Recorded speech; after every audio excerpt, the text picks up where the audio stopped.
Boa noite, esse é o canal Força Educação e eu quero tratar com você essa noite sobre o livro As Formas Elementares da Vida Religiosa de Emile Durkheim. E a partir dessa reflexão eu quero também apresentar a você o que aconteceu do início do século XX, quando foi publicado esse livro, até os dias atuais, início do século XXI. Bem, boa noite. Formas Elementares da Vida Religiosa, uma obra que é considerada a principal obra do pai da sociologia científica ou da teoria sociológica francesa. Ela data de 1912, a primeira publicação. E o que traz essa obra? Ora, Durkheim é considerado o pai do funcionalismo dentro da teoria social. E ele vai mostrar mais uma vez que o pensamento social ele se sobrepõe ao pensamento individual, sendo o pensamento individual uma decorrência do sentimento coletivo, da exteriorização da consciência coletiva. Nesta obra, As Formas Elementares da Vida Religiosa, Durkheim vai estudar sociedades consideradas por ele de aborígenes, do que nós chamamos aqui no Brasil de índios, lá da Austrália. E nesse estudo que ele fará, ele vai identificar o seguinte: diferentemente do que o senso comum pressupunha, antes de se formar a religião, se forma uma família, pois a família é o centro gerador da religião e também uma forma de impulsioná-la. Esse pensamento fica muito claro, fica muito evidente, por exemplo, quando Durkheim apresenta o clã. O clã seria uma família extensiva. Grande parte das tribos aborígenes, sejam aqui da América, sejam de outros continentes, elas trazem por característica a crença em uma origem comum, em um mesmo ancestral comum, que deu origem a todos.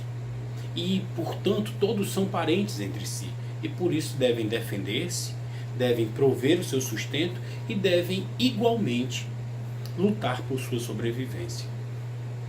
Durkheim então vai fazer um estudo baseado no que seja o fato social, que depois será aprofundado por um dos seus maiores discípulos e sobrinho, Marcel Mauss. Ele vai começar dizendo o seguinte: o fenômeno social dentro de uma tribo, ele se apresenta a partir da separação entre o que é sagrado e o que é profano. O sagrado é tudo aquilo que é retirado do uso comum e que passa a compreender um ideário de divinização, que vai explicar a cosmologia do mundo e também o surgimento da divindade. É incrível porque Durkheim ele é filho de rabino, neto de rabino, bisneto de rabino. E ele renegou todo o seu passado por uma vida científica.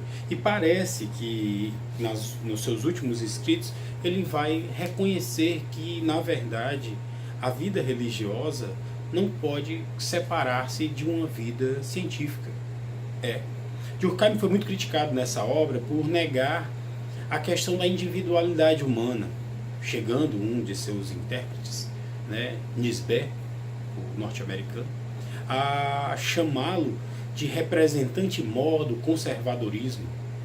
Não conservadorismo no sentido que nós temos no Brasil, mas conservadorismo por estar preso aos pensamentos que negam a possibilidade de um indivíduo ter uma ação própria, sendo esta uma decorrência da coesão social, quando ele trabalha para o todo e para o bem da sociedade, ou a ausência de coesão quando ele age como uma anomia, tal qual nós falamos no último vídeo acerca do suicídio anômico, em que o homem vai perdendo contato com a sociedade, vai se distanciando da consciência coletiva e aí sente-se desamparado, desnorteado dentro desta sociedade e prefere a morte.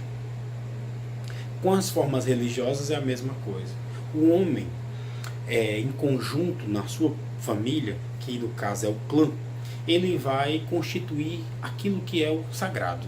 E dentro desse sagrado ele irá erigir, irá escolher a origem de toda a vida.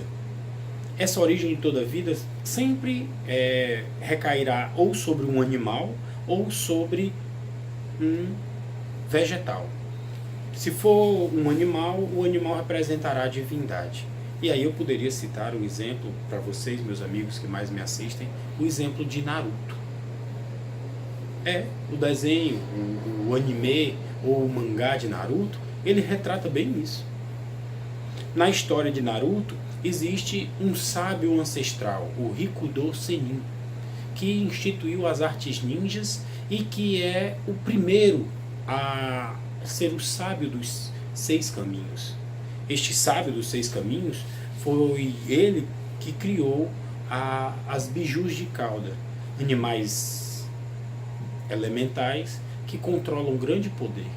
E ele repartiu o poder entre esses animais, afinal de contas existia no início apenas um único animal de 10 caudas. E ele vai repartir os animais em 1, 2, 3, 4, 5, 6, 7, até chegar a Kurama, ou Kitsune no imaginário japonês, que é a raposa de 9 caudas, que tem um poder quase máximo. Na história de Naruto, o símbolo de cada uma das tribos rivais seria um animal, uma das bijus de cauda. No exemplo de Durkheim, em Formas Elementares da Vida Religiosa, cada tribo também iria escolhendo um animal que se aproximasse das suas características, das suas virtudes. Trazendo ainda para as nações modernas, a gente poderia falar das bandeiras nacionais, dos símbolos nacionais, os brasões nacionais. Todos estes representam um tótem.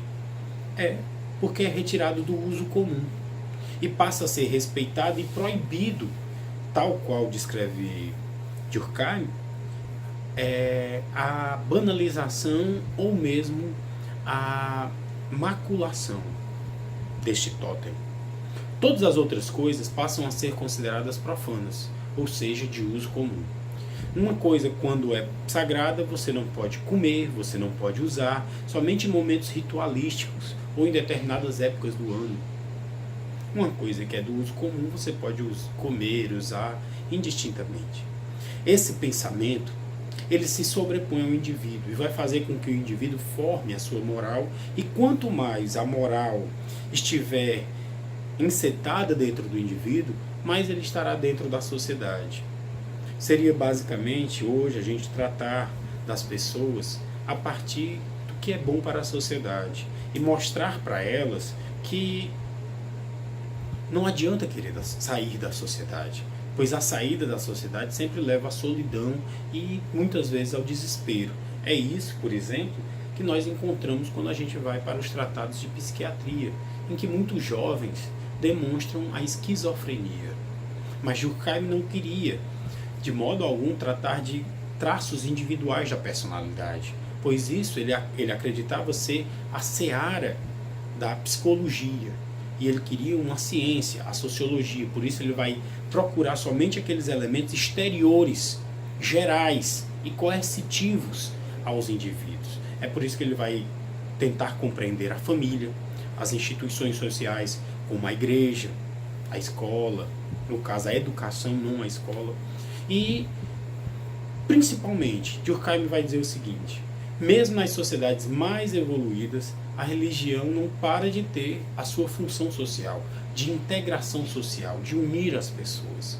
É incrível porque Durkheim, falando de um momento em que sua vida já estava completamente alicerçada cientificamente, ele era professor da Sorbonne, ele era reconhecido mundialmente, ele volta ao seu passado, sem perceber. Ele começa a falar, então, dando dicas do que é a própria religiosidade judaica e também cristã. Em que ele diz que a religiosidade ela é revelada por uma família. Na Bíblia Sagrada, nós encontramos no livro de Gênesis o encontro de Abraão com o Senhor. em que ele recebe o convite de Deus para se tornar pai das nações. E ele aceita. A partir disso, a partir da família de Abraão, se constituirá todas as nações. E a partir desse contato virá o nosso Redentor e Salvador Jesus Cristo. Durkheim também vai falar sobre isso, que a religião, quando ela evolui, quando ela se modifica, quando ela se transforma, ela traz um novo conceito, um novo espírito de sagrado. Eu tento evitar o termo ideal de sagrado para que a gente não leve para o conceito marxista de idealismo ou ideologia, pois ele fala no ideário espiritual. E isso se enceta melhor, se explica melhor quando a gente pensa na transmutação do judaísmo para o cristianismo. Ora, quando Jesus veio à Terra, ele veio também por uma família. E é através dessa família que ele cresce, se desenvolve e forma o seu primeiro clã, qual seja o dos 12 apóstolos. E através desse clã, ele divulga sua mensagem do Evangelho. E divulga também o nascimento de uma nova religiosidade, não de uma nova religião. É bom que a gente tenha isso em mente. Pois Jesus, no momento do Calvário, no momento da sua crucificação, ele diz que o véu foi rasgado. O véu da antiga aliança, a aliança de Moisés, em que o homem poderia ser justificado por obras. E Jesus agora veio trazer uma nova e eterna aliança, pois ele era o sumo sacerdote. Qual seja a nova e eterna aliança? A aliança da fé. Em todo aquele que crê em Jesus Cristo como Senhor e Salvador da sua vida, e que crê que ele morreu e ressuscitou ao terceiro dia, será alcançado pela graça de Deus para ter uma nova vida. Mas as práticas passadas, elas não são condenadas, elas são superadas. Durkheim vai explicar isso nas formas elementares da vida religiosa. E vai dizer que essa nova religiosidade, ela é capaz de trazer uma nova integração social, uma nova reunião da sociedade. Eu quero aproveitar esse momento também para fazer uma grave crítica, que alguns cristãos, infelizmente, têm sido acometidos de um problema muito grave. Acreditar que a nossa fé em Cristo possa ser interpretada pelos sábios. Durkheim vai deixar claro que a religiosidade só possa ser interpretada por todos aqueles que estejam inseridos dentro do seu contexto cultural e no sentido amplo de sociedade. Alguém de fora não entenderá as formas elementares daquela vida religiosa. Durkheim vai estudar as bases do que seria toda religião. E tudo começa entre a separação entre sagrado e profano. E hoje eu vejo muitos cristãos agindo conforme o estudo de Eduardo Guilherme Pigel, ou Pigli, eu não sei como é que se pronuncia. Eduardo Guilherme Pigli, ou Pigel, fez um estudo no Rio Grande do Sul acerca da McDonaldização da fé, onde muitas igrejas protestantes têm procrastinado na fé e têm se imiscuído ao profano, adotando práticas que são mundanas, que nada representam o cristianismo e que verdadeiramente não podem ser chamadas de cristãs. Músicas, roupas, linguajar, condutas sociais, totalmente em oposição ao que prega a fé. E aí eu também quero fazer uma crítica aos irmãos católicos, que também têm aderido ao mesmo problema, com ideologias materialistas, como, por exemplo, as trazidas por Leonardo Boff, como a teologia da libertação, que nada tem de espiritual e nada mais é do que o materialismo na terra. Ora, Jesus Cristo, quando falou de fariseus e saduceus, os condenou, não porque não conhecessem da fé de Abraão, da fé de Moisés, das leis mosaicas. Muito ao contrário, conheciam muito bem. Porém, tratavam-na apenas pelo lado material, não tinham qualquer fé. O véu que foi rasgado entre a lei mosaica, o judaísmo e o cristianismo foi rasgado porque as pessoas não tinham mais fé. Porque as pessoas simplesmente tornaram aquilo um hábito e não sabiam mais para que serviam. E muitas vezes, mesmo cumprindo todos os rituais, faziam mecanicamente. Durkheim vai demonstrar que para uma religiosidade estar viva, as pessoas devem acreditar no que seja o sagrado e diferenciá-lo do que seja o profano. Ora, qual não foi a minha surpresa como um cristão em ver o padre Fábio de Mello fazer um livro com um homem chamado Leandro Carnal, professor e filósofo, que eu respeito como intelectual, mas não respeito de modo algum como uma pessoa que possa interpretar a minha fé em Jesus Cristo.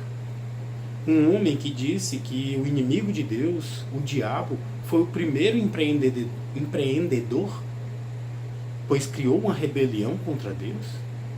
Esse homem não pode falar nada sobre a minha fé. Ele não pode interpretar o cristianismo. Ele não pode ler as escrituras sagradas e entender o que lá está escrito. Pois só pelo Espírito Consolador, o Santo Espírito, podemos compreender o que as escrituras nos revelam, o que seja a vontade de Deus. Então, meu irmão cristão, meu irmão que tenha fé em Jesus Cristo, para cima de denominações, nós temos a mesma origem, nós temos o mesmo totem, qual seja a fé que Jesus Cristo é o Senhor e o Redentor das nossas vidas e que Ele foi crucificado, morto e sepultado e ressuscitou ao terceiro dia, pois Ele venceu a morte.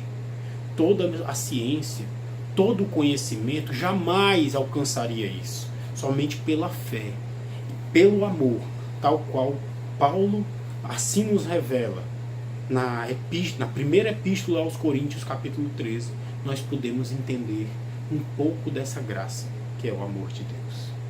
Esse é o canal Força Educação. Se você gostou, deixa o joinha, se inscreva no canal e compartilhe essa mensagem. Muito obrigado.